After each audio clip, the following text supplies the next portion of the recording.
I woke up to my daughter's scream, sharp and raw, cutting through the dark like a siren. My feet hit the cold hardwood before my mind even caught up. I burst into the bathroom and froze. Patricia Weller, our HOA treasurer, stood by the shower with a clipboard in one hand and a flashlight in the other.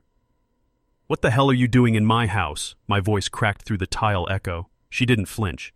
"Emergency inspection. We've had water damage complaints. I'm allowed to check—" "No, you're not," I cut in, stepping between her and my trembling daughter. Emma clung to my leg, her nightgown soaked with sweat from her night terror. "You just broke into my home during a medical episode. You don't have that authority."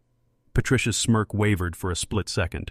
She looked at her clipboard like it might protect her. If you've ever felt that surge of power when standing up to bullies, hit subscribe now. This showdown is about to become a masterclass in fighting back. I leaned against the doorframe, letting the anger simmer into something cold. "I'm a paramedic, Patricia. I know the law on emergency access, and you just made yourself personally liable for child endangerment." Her lips twitched. I'm just following procedure." "No," I said, lowering my voice. "You just created a legal nightmare for yourself and your precious HOA." I pulled Emma into my arms, feeling her tiny chest hammer against mine. She smelled like shampoo and fear.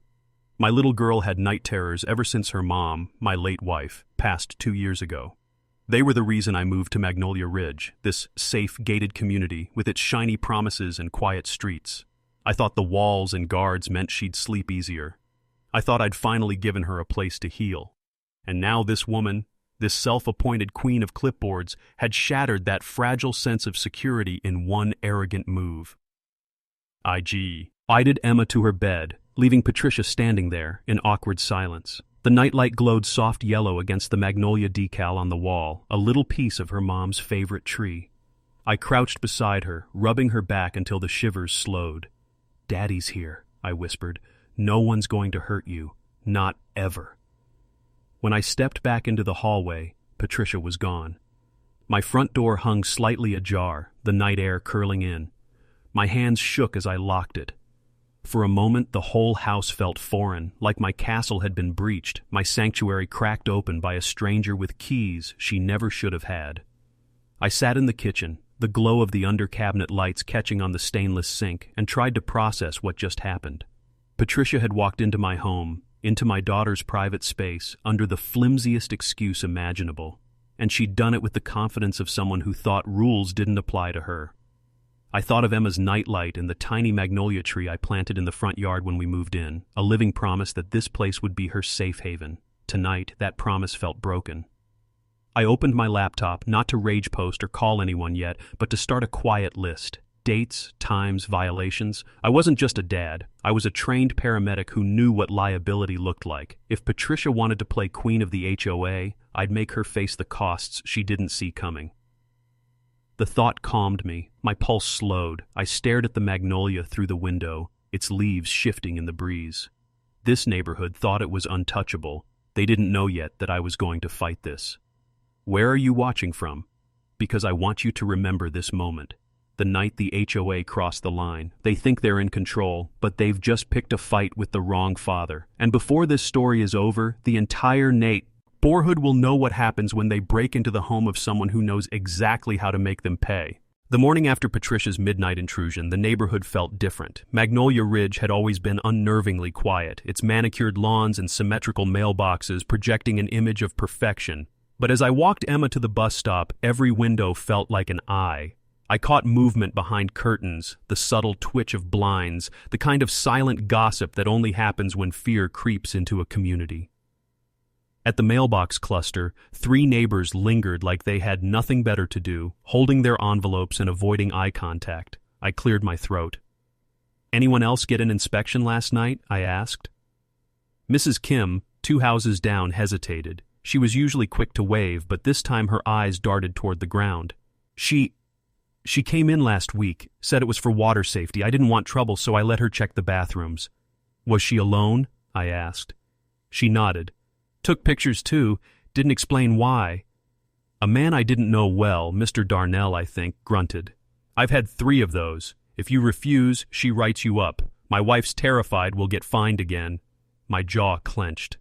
I felt Emma's small hand wrap around mine. Even in the morning sun, I could see the faint shadows under her eyes. She hadn't slept well after the night terror, and now I realized this wasn't a one-off violation. This was a pattern. Patricia was turning our neighborhood into her private kingdom, and everyone else was too scared to challenge her. If you've ever dealt with someone who abuses their little bit of power, drop a like, I muttered under my breath, glancing toward my phone, because this is only the start of what she's been pulling. I walked Emma back to the house after the bus left and looked around our street. The lawns were flawless, but the atmosphere was suffocating. This place was supposed to be our sanctuary. Now it felt like a prison with white picket bars. I spent the afternoon on my porch, keeping an eye on the street. A golf cart with the HOA logo cruised by twice, the same volunteer circling like a shark. Patricia wasn't in it this time, but the message was clear.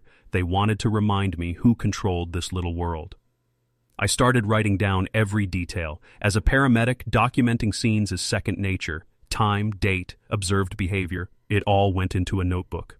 I added Mrs. Kim's comment, Mr. Darnell's admission, and the repeated patrols. Each line felt like another brick in the case I was quietly building. By late afternoon, the heat settled in. The scent of fresh-cut grass carried on the breeze, mingling with the faint chemical tang from the community pool. I watched a cluster of kids pedal by on their bikes, laughing, oblivious to the tension simmering in their parents' living rooms. Magnolia Ridge still looked like a perfect postcard, but I'd started to see the cracks in the frame.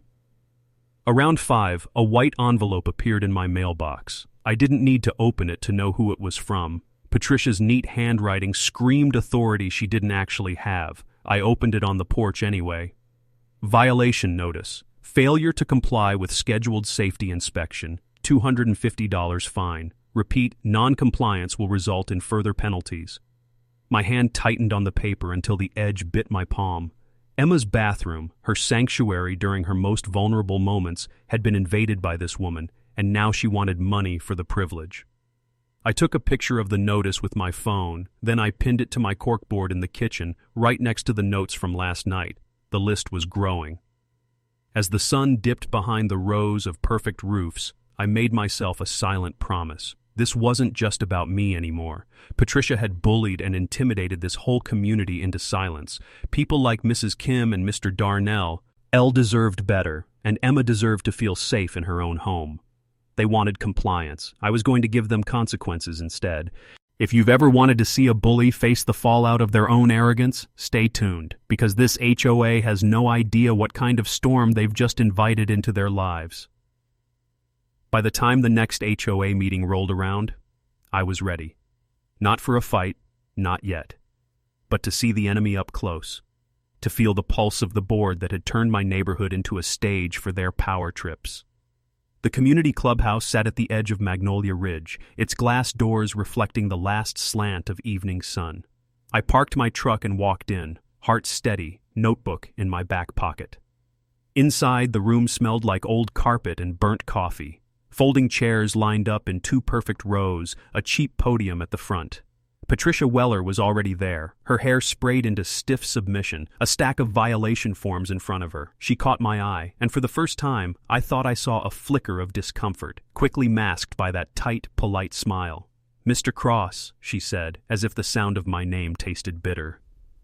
"I trust you've had time to consider our compliance expectations." I didn't respond. I just took a seat 3 rows back, where I could see the board without drawing too much attention. Around me, neighbors shuffled in quietly, like students filing into detention. No one met my gaze. Then I noticed him, Howard Briggs, the HOA secretary. Early 60s, gray hair combed neatly, collared shirt tucked in like he'd come straight from a Sunday service. He sat at the end of the board's table, hands clasped, eyes on the floor. When Patricia spoke, he nodded, but the movement was stiff, mechanical. His foot tapped under the table, a quiet Morse code of unease. I watched his body language carefully, the way I would monitor a patient on edge. His fingers worried the edge of a folder. When Patricia bragged about the success of our ongoing interior safety initiative, Howard D. flinched just slightly before adjusting his glasses and pretending to read a document that wasn't there. The meeting started with the usual theater, landscaping reports, pool maintenance costs, but it didn't take long for Patricia to circle back to her favorite topic, inspections. "Non-compliance," she said, scanning the room like a hawk. will not be tolerated. Safety is our top priority, and these checks are mandatory. Any resident refusing entry will be fined according to our bylaws. I felt the neighbors around me shrink in their seats. Fear had settled into this room like humidity, clinging to everyone who wasn't on the board. I raised my hand. Mr. Cross? Patricia's voice had that sugary edge, the kind that hides a knife. Which section of the bylaws grants you the right to enter my home without my consent? I asked, keeping my voice even. She blinked, just for a heartbeat before recovering. Section 12, Safety Protocols, it's standard. Howard shifted, his pen clattering to the table, his lips pressed tight, and I caught his eyes for just a second. There it was, the conflict. He knew something wasn't right, and he knew I knew it too. I didn't push further, not yet. This wasn't the moment to play my hand. Instead, I leaned back, letting Patricia ramble about liability and community responsibility, while Howard's restless tapping grew louder. Every fidget was a tell. When the meeting adjourned, people filed out quickly, eager to escape the tension. I lingered near the doorway, pretending to check my phone. Howard hesitated as he packed up his papers, glancing at Patricia, then at me. He walked past without speaking, but his eyes told the story his mouth couldn't. They held apology, unease, and something that felt a lot like a warning. His shoulders slumped as he left the clubhouse, a man weighed down by secrets he wasn't ready to share. I stepped into the cool night air, my pulse steady but my mind electric. Howard Briggs was cracking. He hadn't said a word, but I'd read his body language like a manual, and when he finally decided to break, I knew he'd bring the kind of truth that could dismantle this board from the inside out. I glanced toward the glow of my magnolia tree at the end of the street, swaying under the lamplight, Emma's safe place, my reason for all of this. If you've ever been in a room where everyone's too scared to speak the truth, hit subscribe, because the silence in Magnolia Ridge is about to break, and when it does, Patricia won't know what hit her. If you've ever been in a room where everyone's too scared to speak the truth, hit subscribe and drop a comment telling me where you're watching from, because this HOA's silence won't last much longer, and you'll want to see the moment it finally breaks. The letter was waiting for me the next morning, a bright white envelope tucked into my mailbox like it was daring me to open it. Magnolia Ridge's HOA seal sat at the top, embossed in gold, trying to look official. I tore it open on the spot. Second violation. Notice: failure to comply with scheduled safety inspection. $500 fine. Continued non-compliance may result in legal action and lien placement. My stomach twisted. They doubled the fine overnight. Patricia wasn't just poking anymore, she was swinging. I took a slow breath and scanned the street. The neighborhood was bathed in early sun, shadows still long across the perfect lawns. A man in a golf cart cruised by, the HOA logo on the side like a silent threat. He didn't wave. He didn't even glance my way. Back inside, I tacked the new letter onto my growing corkboard of evidence. 2 violations now, a midnight break-in, and a room full of neighbors too scared to stand up for themselves. I could practically feel the pressure Patricia WW's. As trying to apply, but instead of fear, I felt my resolve harden. Emma padded into the kitchen, hair messy from sleep. "Daddy, are they going to come in again?" Her voice was small, uncertain. I crouched down so we were eye to eye. "Not if I have anything to say about it," I said. "No one gets to scare you in your own home." The truth was, the fear had started to creep in anyway. Last night, I'd left the hallway light on. I kept checking the front lock before bed. I'd even considered putting a chair under the doorknob like some kind of hotel room security trick. It wasn't how I wanted to live. I grabbed my phone and called the HOA office. A chipper voice answered. "Magnolia Ridge Homeowners Association, this is Denise. Daniel Cross, I received a second violation notice this morning. I need to know what legal authority you think you have to enter my home or levy these fines." There was a pause. One moment, please."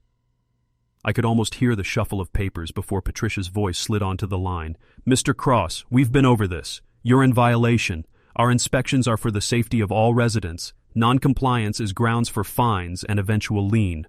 "Show me the bylaw," I said flatly. "Send me the exact section that gives you the right to enter without permission." Another pause. "Our lawyer drafted the language. It's standard practice." "Then you won't mind sending it to me in writing." A long silence followed. I almost smiled. After hanging up, I walked out to the porch. The air smelled like someone nearby was running a mower. Across the street, Mr. Darnell was pulling his trash can to the curb. I waved him over. They doubled my fine, I said, holding up the letter. He shook his head. She's getting bolder. My wife said Patricia threatened to escalate enforcement if we keep refusing her checks. I nodded. That's not just harassment. That's a liability. Itty bomb waiting to go off. He frowned. Liability? I kept my tone even. If she keeps entering homes without permission, the HOA could lose its insurance coverage. If anything happens, injury, theft, they're exposed, personally. I saw the spark of realization in his eyes. Fear and curiosity mixed together. He glanced toward the clubhouse like it might be listening. Drop a like if you've ever dealt with someone who thinks they can bully an entire neighborhood, I muttered to myself. Because this game is about to change. By evening, another golf cart made its rounds. This one slowed in front of my house and lingered. I stood in the doorway, arms crossed, making it clear I saw them. A camera flash went off from the passenger side. My jaw tightened. I could feel the escalation like static in the air. Patricia wasn't going to back down. She was trying to break me, make me either pay the fines or submit to her inspections. But she didn't realize that every step she took only built my case stronger. I sat at my kitchen table that night, the magnolia tree swaying outside the window, and flipped through my notes. Dates, times, violation letters, patrol sightings. This wasn't intimidation anymore. This was evidence. And sooner than she thought, Patricia Weller was going to regret every letter she signed. The call came in just after lunch. A medical alert from a shopping plaza 5 minutes outside Magnolia Ridge. I threw on my paramedic jacket, grabbed my kit, and headed out, letting the routine of work calm my mind. Responding to emergencies was familiar territory, unlike the HOA nightmare creeping through my home. The patient turned out to be fine, a minor heat exhaustion case from standing in the sun too long. As we loaded him onto the stretcher, I overheard 2 city workers leaning against a utility truck talking while sipping iced coffees. Another HOA trying to run their own inspections. Can you believe that? One said, shaking his head. Yeah, the other replied. They never realize that stepping foot inside a home without legal authority voids their liability coverage. Insurance companies hate that. My ears sharpened. I glanced their way without making it obvious. Hey, I said casually. I couldn't help overhearing. You're talking about HOA insurance? The first man nodded. Yeah, if a board member enters a private residence without proper authority and something happens, injury, damage, even emotional distress, the insurer can drop coverage. It's a huge risk. Why? I offered a tight smile. Let's just say I live in one of those neighborhoods and someone crossed a line. He let out a low whistle. Then I hope you're documenting everything. That kind of stuff gets expensive real fast. By the time I got back to my truck, the spark had ignited into a clear plan. Patricia thought she could bully me with fines, but she was walking straight into a financial minefield. If her little safety inspections triggered an insurance investigation, the entire board would be exposed, and she'd be first in line to take the fall. When I got home, the house felt heavier than usual. Emma was curled up on the couch watching a cartoon, a blanket wrapped around her like armor. She looked up when I came in. Did she come today? I asked. She shook her head, but I kept the door locked. Like you said. I swallowed the lump in my throat. My daughter shouldn't have to live like this. I crouched beside her. You're safe, sweetheart, I promise. After tucking her in for a nap, I sat at my kitchen table with my growing stack of evidence. 2 violation letters, time-stamped photos of patrols, and now, a crucial piece of professional knowledge. Patricia's actions weren't just harassment. They were a financial weapon against her own HOA. I opened my laptop and started a new folder labeled Magnolia Ridge Liability. Inside, I created a document with today's overheard conversation. I included the workers' names from their badges, the date, the location. As a paramedic, I knew documentation was everything. Clear, precise, unemotional notes could make the difference between a warning and a lawsuit. As the sun lowered, I walked outside to water the small magnolia tree in the front yard. Its leaves glistened under the spray, droplets catching light like glass. It wasn't just a tree. It was my promise to Emma that this home was ours, safe and untouchable. And right now, that promise was under siege. A golf cart turned the corner, slower than usual, and parked near my driveway. I didn't move. A volunteer I didn't know scribbled something on a clipboard before driving off. I took a picture of the cart's license sticker with my phone. Every move they made was another line in my case. Back inside, I pinned a new note to my corkboard. Insurance exposure. High risk. Potential coverage loss. For the first time since this started, I felt a calm confidence replace the constant irritation. Patricia thought this was about fines and fear. She didn't realize she'd stepped into a game where I had the advantage. I knew how liability worked, I knew how to document it, and when the time came, the very system she used to intimidate this community was going to turn against her. I glanced down the hall at Emma's room, the nightlight already plugged in for later. I whispered to myself, this ends with her paying for what she did to us. That night, the house felt too quiet. Emma had gone to bed early, but I could hear her tossing in her sleep, the sheets whispering with every restless turn. I sat in the living room, lights dimmed, staring at the front door like it might open on its own. Patricia had stayed away today, but the damn age she'd done lingered in the air like smoke.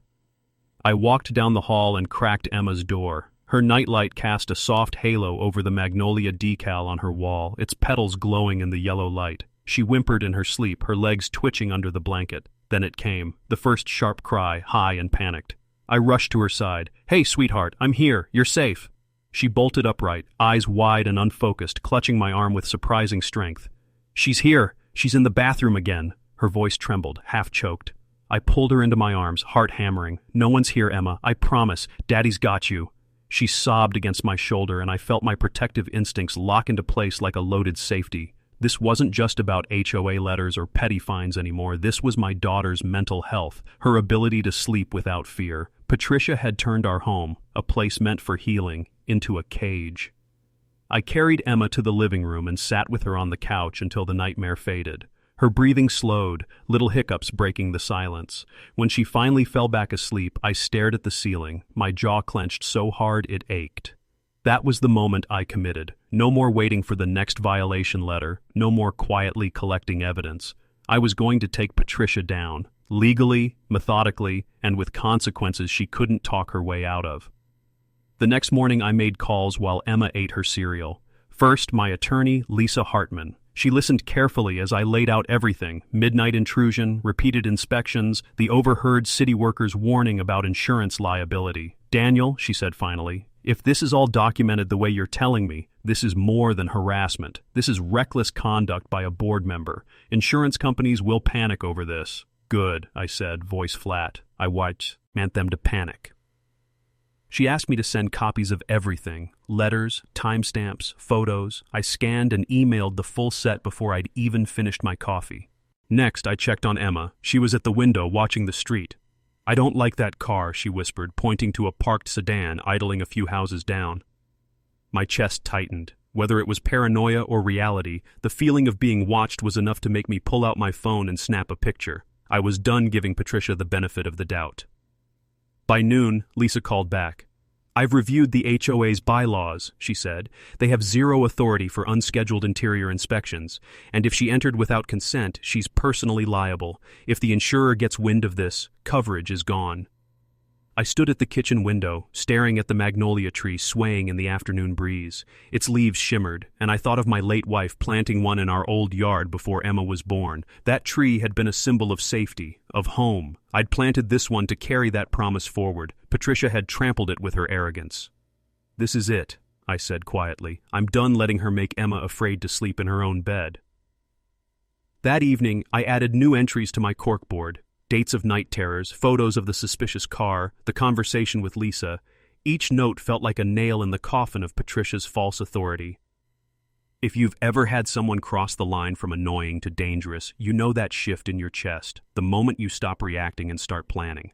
Drop a like if you felt it, because tonight, that's exactly where I was.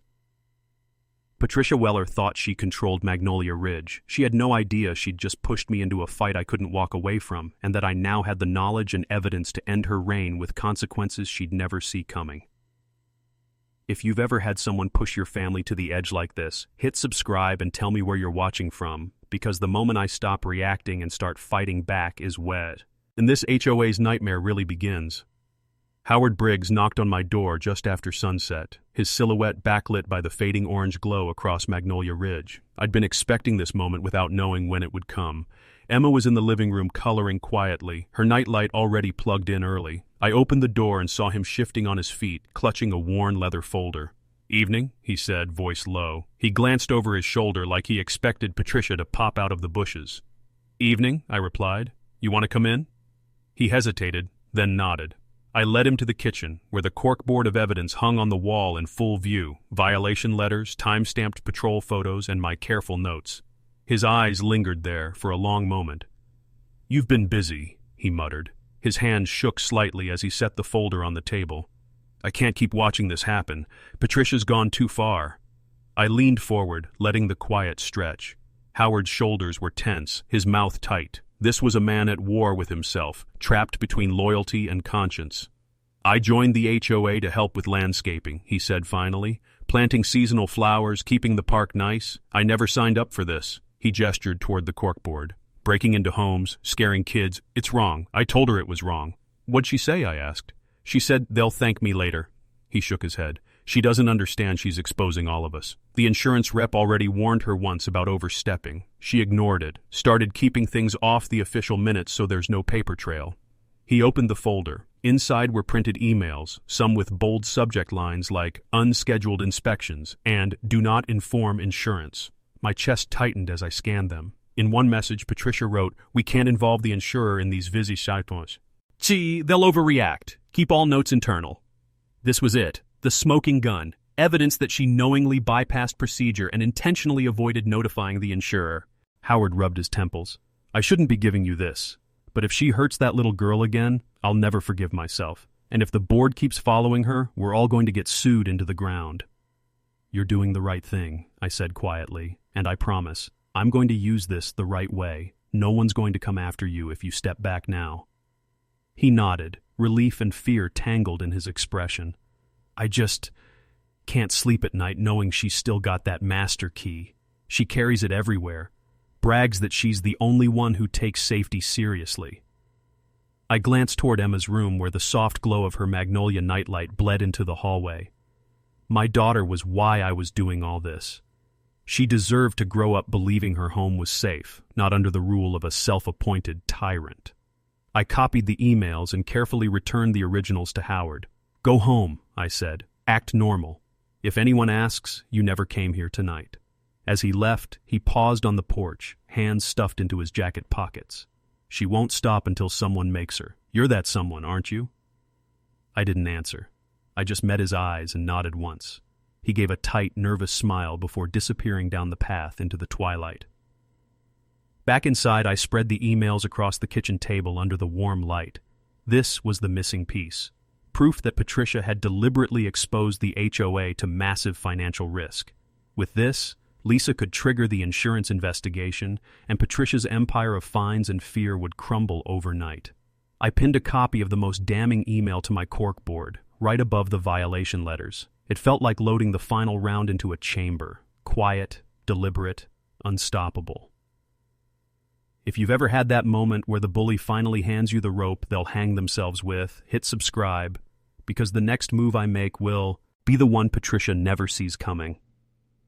The next morning, I woke with a plan instead of dread. The weight that had pressed on my chest for weeks was gone, replaced by a sharp focus that felt almost clinical.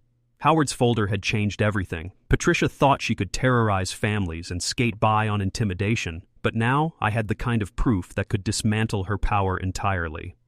Emma was eating cereal at the kitchen counter, her legs swinging. I kissed the top of her head, inhaling the scent of strawberry shampoo. "I'm going to fix this," I whispered. She gave me a sleepy smile, not fully understanding, but I needed to say it out loud, for both of us. I gathered my notes, the violation letters, and Howard's copied emails, and headed to my attorney Lisa Hartman's office. The small law firm sat in a brick building across from a quiet municipal park, the kind of place where legal battles usually started as paperwork before turning into storms. Lisa greeted me with her usual calm efficiency. "You said you had something big." I laid the folder on her desk and started from the beginning.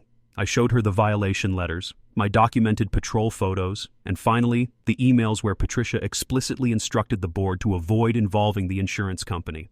Lisa read in silence, her brows lifting slowly. "This," she said, tapping the email printout, "is reckless conduct. She knew she didn't have authority, and if their insurer sees this, they'll pull coverage," I finished. Lisa nodded. "Exactly. No insurance means the HOA can't operate without massive personal risk to the board. Patricia will be personally exposed." I leaned back, letting that truth sink in. This wasn't about revenge anymore. It was about accountability. She had gambled with everyone's homes and safety, and now the consequences would finally reach her. Lisa started drafting a formal complaint for the HOA's insurance provider. She explained that it needed to be methodical, clear evidence of violations, a professional summary of potential liability, and a request for review.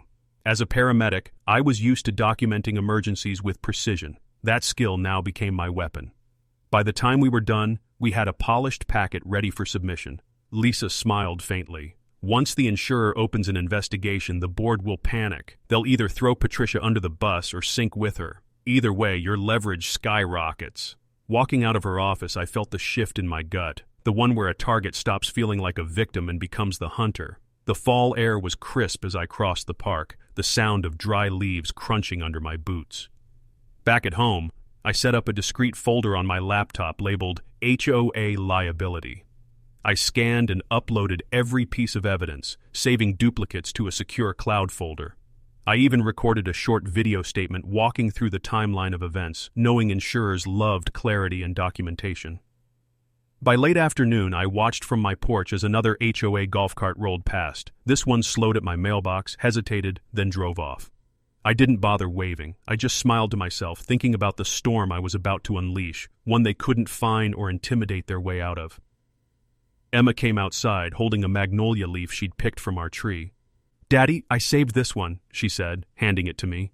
The leaf was perfect, waxy and green, like a quiet reminder of why I was fighting this battle.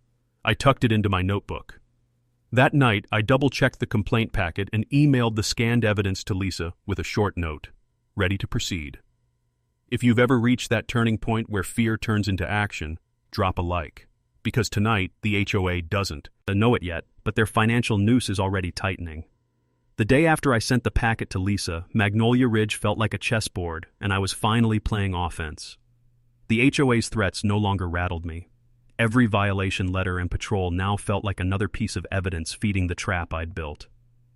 I started the morning by walking the neighborhood with Emma. She rode her scooter along the sidewalk while I made small talk with neighbors I'd barely exchanged a word with before. Fear had made everyone quiet, but once I opened the door, stories poured out. Mrs. Kim lowered her voice as she told me Patricia had let herself into her kitchen one morning while she was showering.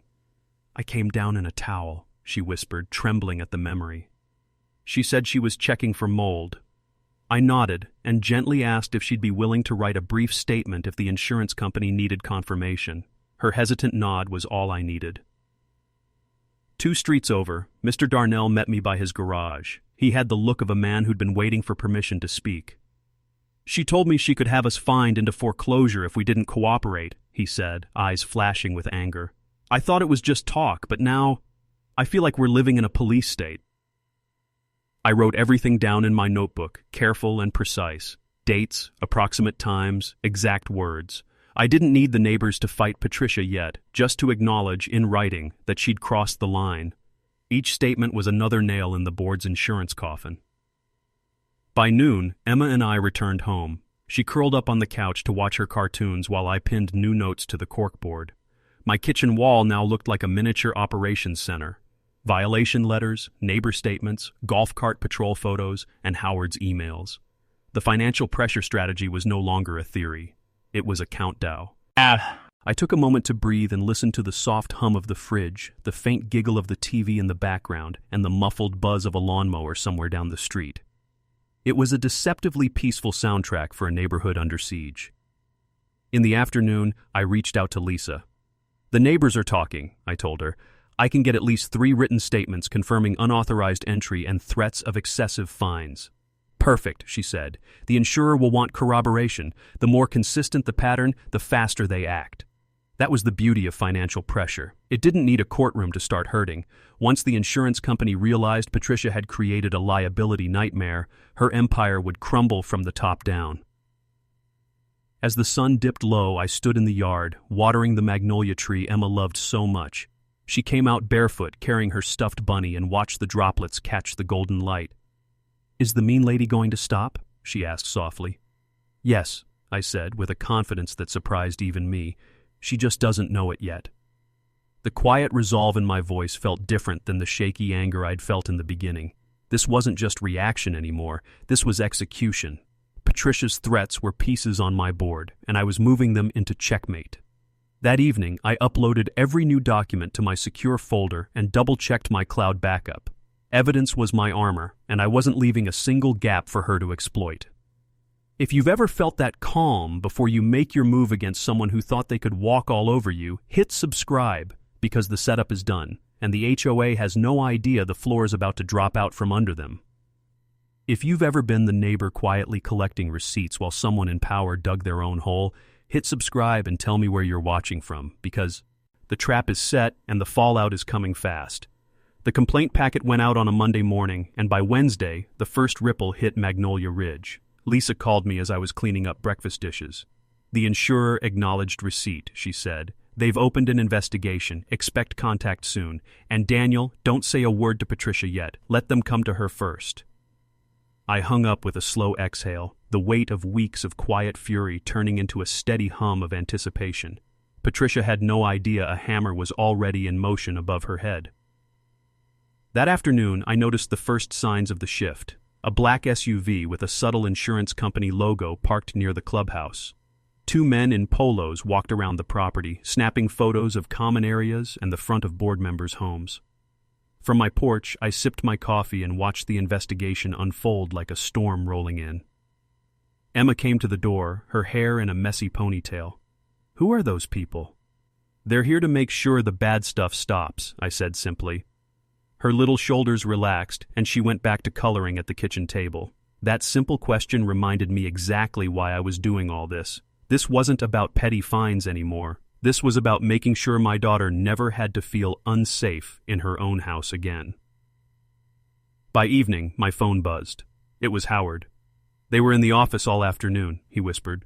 Patricia's face went white when she saw them. She tried to act like it was a routine audit, but she's rattled. They asked for the master key logs and any documentation of the inspection program. I smiled to myself. "And those emails you gave me? They'll see them," he said. I didn't give her a heads up. I'm done covering for her. After the call, I walked into the kitchen and studied the corkboard one more time. Letters, photos, statements, emails, weeks of meticulous work that had led to this moment. The trap wasn't theoretical anymore. It was snapping shut. The next day, an official letter arrived addressed to homeowners of Magnolia Ridge.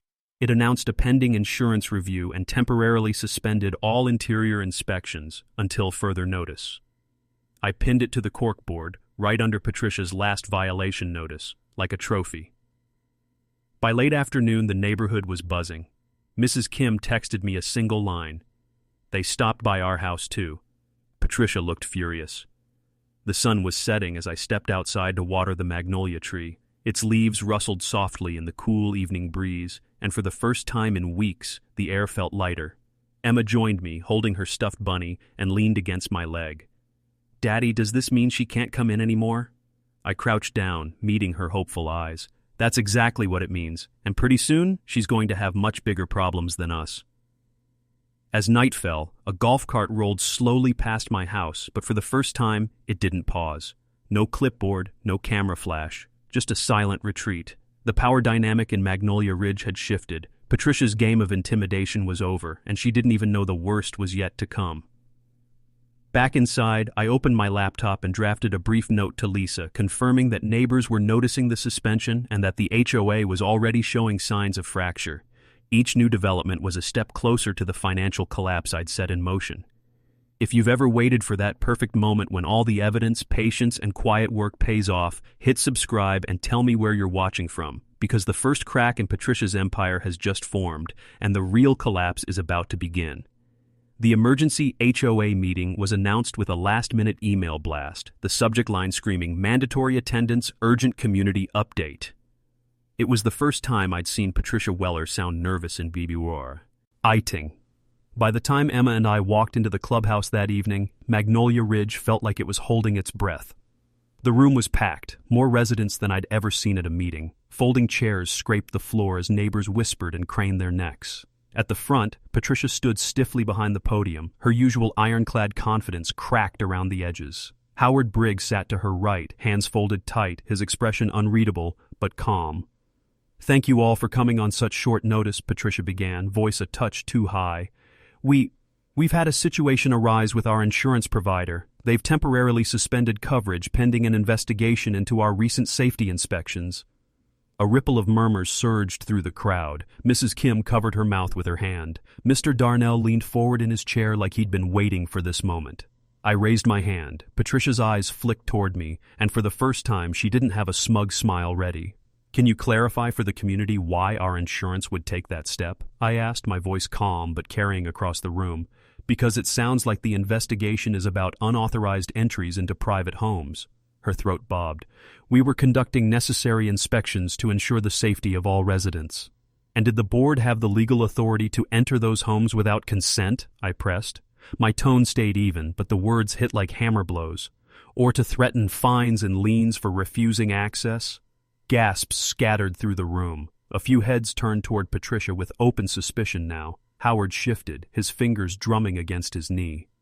I stood, holding up a copy of the community notice from the insurer. "This isn't just about fines anymore. This is about liability. If one thing had gone wrong during those unauthorized entries, every single homeowner here would have been at risk. And it's not just the HOA, it's you, Patricia. Your name is on those notices and emails." Her face flushed a deep red. This is..." She faltered, glancing at Howard, but he didn't come to her rescue. Then, for the first time, Howard cleared his throat. "She's right," he said, voice low but firm. "The inspections weren't approved through proper channels. I warned the board this could void our coverage. Patricia ignored me." The room erupted, neighbors talking over one another, anger rising like a wave. A man in the back shouted, "You could have cost us our homes!" Mrs. Kim clutched her husband's arm, eyes wide with outrage. Patricia tried to regain control, slamming a hand against the podium. "Order! Order!" But her voice was lost in the noise. The authority she'd wielded so easily for months evaporated under the fluorescent lights and the weight of collective fury. I waited until the noise settled just enough and then spoke again, each word measured. "This board put our families at risk. My daughter hasn't slept through the night since Patricia broke into our home, and now, because of her, every property in Magnolia Ridge is under financial threat." The silence that followed was heavier than shouting. Eyes turned to Patricia, but she had nothing left to say. Her hands trembled as she gripped the edges of the podium. One by one, neighbors started calling for her resignation. Mr. Darnell said it out loud first, and the room swelled with agreement. Howard didn't speak again, but he didn't need to. His silence was a verdict. I felt a quiet satisfaction settle over me. This was the public reckoning I'd promised myself. Patricia had ruled this neighborhood with fear, and now the very people she'd bullied were watching her crumble. The clubhouse emptied in fragments after the meeting, clusters of neighbors murmuring as they drifted into the cool night. I stayed seated for a while, letting the voices fade, the fluorescent lights humming above me like the aftermath of a storm. Through the glass doors, I watched Patricia walk briskly to her car. Her shoulders, once square and unshakable, slumped under the weight of what just happened. By the next week, the fallout was impossible to ignore. An email from the insurance company hit every inbox in Magnolia Ridge. Coverage suspended pending board restructuring and compliance review. That meant every roof, every lawn, every piece of this pristine neighborhood was now exposed, and the board, what was left of it, knew exactly who to blame. I watched the for sale sign go up in Patricia's yard on a windy Thursday morning. She didn't wave. She didn't look at me at all. I stood at my window with a mug of coffee and felt no triumph, only a steady, grounded relief. She'd gambled with our safety and lost everything. Howard stopped by that afternoon. He looked 10 years younger without the weight of secrecy on his shoulders. "She's leaving by the end of the month," he said quietly. "Filed for bankruptcy, too. Civil suits are piling up." I nodded. "She brought it on herself, but I'm glad you did the right thing." His eyes softened. "You saved this community, Daniel. Most people just let it happen." After he left, I walked out to the yard with Emma. She held my hand, her grip small but sure. The magnolia tree rustled above us, its leaves catching the light like little coins. We knelt in the soft earth to plant a second sapling next to the first, Emma's idea. "This one's mine," she said, patting the soil, "so if anyone tries to scare me again, I'll just look at it." I smiled, feeling a warmth in my chest I hadn't felt in months. That tree wasn't just decoration anymore. It was our marker of survival, of reclaiming what Patricia had tried to take. The house finally felt like a home again. Neighbors began stopping by in the following days. Mr. Darnell shook my hand, gripped firm, and thanked me for standing up when the rest of us froze. Mrs. Kim brought cookies and whispered, "I slept through the night for the first time in weeks." Bit by bit, the fear Patricia had woven into this place was unraveling. One evening, Emma and I sat on the porch swing as the sky faded to lavender. The air was warm, crickets chirping somewhere in the distance. She leaned her head on my shoulder. "Daddy," she said, voice soft but steady, "it feels safe now." It was the simplest sentence, but it landed like a victory bell. All the evidence, all the careful steps, the quiet patience, it had been for this, for her to feel safe again. I thought about the whole journey, the night terror, the intrusion, the fines, the whispering neighbors, and how it ended not with shouting, but with a community standing taller because one person decided enough was enough. I glanced at the magnolia tree swaying gently in the breeze and spoke to the quiet yard, maybe to myself, maybe to anyone who'd listen. Justice isn't always loud. Sometimes it's just a door staying locked, a kid finally sleeping through the night, and a bully packing their things because they can't hurt anyone anymore. If you've ever faced an HOA that went too far, if you've had to fight for your family's peace, share your story in the comments. Let me know where you're watching from.